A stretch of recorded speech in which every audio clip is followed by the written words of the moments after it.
What's going on, YouTubers, gamers, and fellow hobbyists, and anybody interested in Dungeons and Dragons, at least anybody that might be interested in Dungeons and Dragons.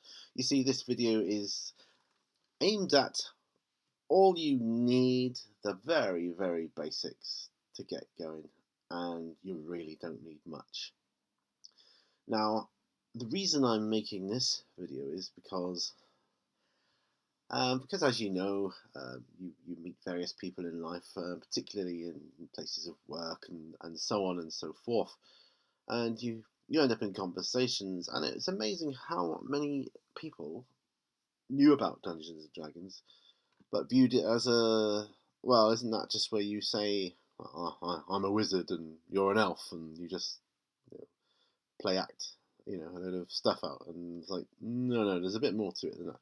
It's actually a game where you use statistics based on your character, based on character classes, and follow a narrative story in a fairly, depending on the DM, linear structure to complete a quest or common goal, and in the process you increase the traits of your character, all the different statistics. So anyway, that's all you need.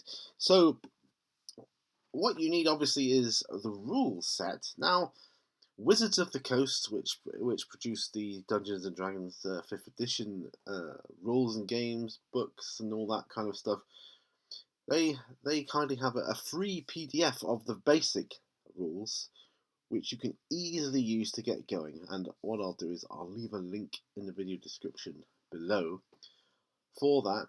So all you need to do is download those rules, and it will tell you in there what you need. And all you really need for that then is like pen and paper, or pencils and a paper. And of course, there is one other thing you will need, and that, my friends, is dice. And here we are, dice such as these. Now these are what they call polyhedral dice. So from left to right, you have a D4, i.e. a 4-sided dice, a D6, 6-sided dice, the one you are probably most familiar with, a D8, 8-sided dice, D10, obviously 10-sided, 12 and 20-sided dice. Now these are used for a variety of different saving rolls, attacking rolls, defending rolls. Each is designed to give different statistics and chances at what you need, and it's all explained in the rules. Of course, the other thing you will need is people to play with. One of you will need to be the DM, although there are modules and things that are designed for solo play, and a lot of people, there's a lot of great advice out there for solo play. If you look on YouTube, D&D for solo play, there is that option out there, and it's kind of like the Final Fantasy books of old, if you will. But so these dice are fairly cheap. You're not talking very much money at all to get a basic set of polyhedral dice. So initial outlay for this game is very, very small. Now, now that's really for the people that have never ever sort of delved into it, I would say. I would also recommend, if you're one of these people that have possibly played it in the past, like back in the olden days or something, or you've heard of it and you know a little bit more of what it's about because your friends are into it, they talk about it, whatever, I would recommend, if you are genuinely interested in getting into the game, in picking up the starter box set. And here it is. Nice little starter box set. Is beautiful. These, you can get these for under £20 in England at least. They're very easy to pick up from things like places like eBay and the like, and you often see them in like gaming stores and things like that. There's always a starter box set there somewhere. Like I say, very easy but very relevant.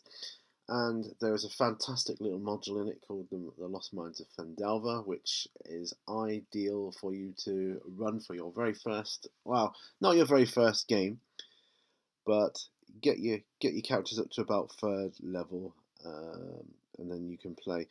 or you use the pre-generated characters that it gives you in the module itself. In there, Lost Mine of Fandelver. There you go. You got the starter set rulebook.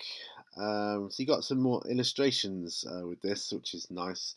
You got a basic spell list and everything you need. There's a monster list in there. Everything you need to play that game, Lost Mine of Fandelver. It will go through pretty much everything you need to know, and there's even blank character sheets in there and pre-generated characters for you to use. And for those of you that are serious about it, for about 20 quid, and the dice you saw earlier came from this set, so you get everything you need in one handy little box. And it really is enough to pique your, if it piques your interest, it really is enough to give you a proper flavour of what Dungeons and Dragons 5th edition is all about. And then if you like what you see, go ahead and take the plunge. Buy the Player's Handbook, the Dungeon Master's Guide, and the Monster Manual if you're serious about running games of Dungeons and Dragons. But for now, that is really all you need. Like I say, I'll leave a link for Wizards of the Coast to download that rule set, the basic rule set. There's no illustrations with it, so if you like me, you like artwork and illustrations, plumb for the box set, and you won't go far wrong. But that's all you need to get going. Materials wise, hope you have a great day, and yeah, so I'll see you guys on the next video. Bye for now, folks. Bye bye.